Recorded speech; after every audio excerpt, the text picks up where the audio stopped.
So how will Trump's return to the White House change the dynamics in the Middle East? Let's ask Cliff May. He's founder and president of the Foundation for Defense of Democracies. Welcome, Cliff. So let's take this deal first. Who got the better of it?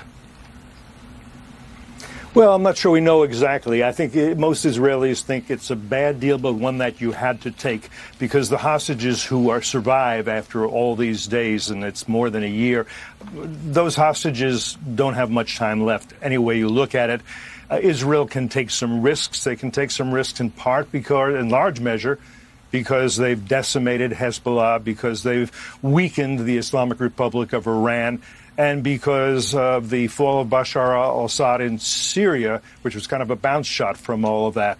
So I think the Israelis feel they have to do it. How it plays out, part one, part two, part three of this deal, we don't know exactly. The Israelis want to get as many surviving hostages out as they can.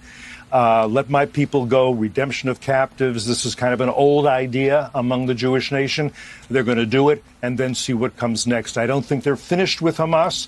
And I don't think this agreement means that the war with Hamas ends. It's a ceasefire. That's not peace. Well, that's the concern on the Israeli right, that it in fact does mean the end of the war potentially with Hamas, because as, let's say, these the phase two, okay, after you get 30-some hostages, some dead, some alive out, what happens is you go into talks for phase two. The negotiations go on. Hamas says, don't agree, don't agree, don't agree. The end of 6 weeks. Well, this has to be extended another 6 weeks because we have to keep talking. All of the time that happens, Hamas gets the chance to rebuild, rearm. How big a concern is that? It's a concern. Two thoughts, however. One is Hamas does what Hamas does, and what Hamas does is want to kill Israelis and Jews. I find it very unlikely that Hamas will not give the Israelis a reasonable cause to go back in, that they will simply look at Israelis and say, we can't touch them, we've got to rebuild. And how are they going to rebuild? Under what structure? Who's going to help them rebuild? Who's going to supply the rebuilding? How is all that going to work? We don't know, and the Trump administration has been pretty clear. They do not see Hamas as ruling, I should say, Gaza after all this. They do not see them as a partner or part of a coalition. Now, who will be? And that's something of a mystery. But I doubt very much that this means that Hamas gets to rebuild, rule Gaza again, and it's peace between Israel and Hamas. On the other hand, by the way, if Hamas no longer attacks Israel, if there are buffer zones, if they don't dare shoot at Israelis, and the Israelis get a rest for a while where they're not under attack and they can turn their attention to other enemies in the region, most particularly in Tehran, I'm not sure that's such a bad thing.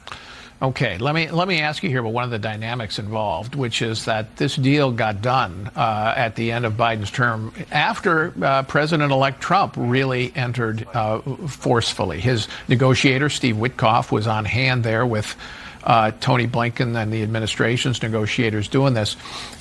What do you think the dynamic between Netanyahu and Trump is going to be? Because, there's been a little bit of tension there, especially on the part of Trump. And, Trump didn't get all the hostages out as he said he would.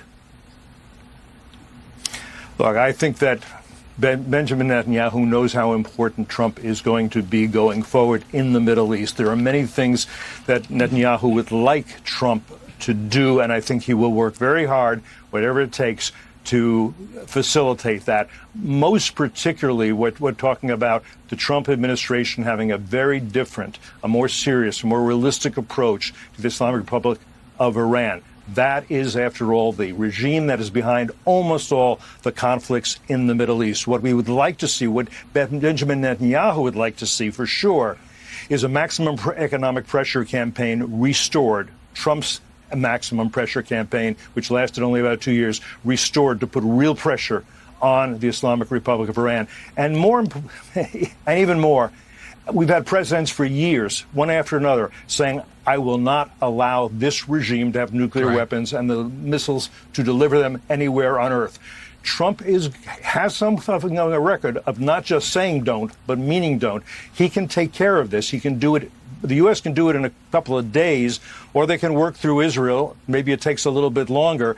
And if the Islamic Republic of Iran is deprived of its nuclear weapons program, that changes everything in the Middle East, and more broadly than that, because Tehran is part of an axis of aggressors with Moscow and with Beijing and with North Korea, and increasingly with countries like Cuba and Venezuela and even in South Africa. So if peace through strength is really what the president's policy will be, which means utilizing military strength, not just rhetoric, that'll have a huge change. And I think that's what Netanyahu will hope and try to get the President Trump to facilitate. All right. Thanks, Cliff May. Appreciate it.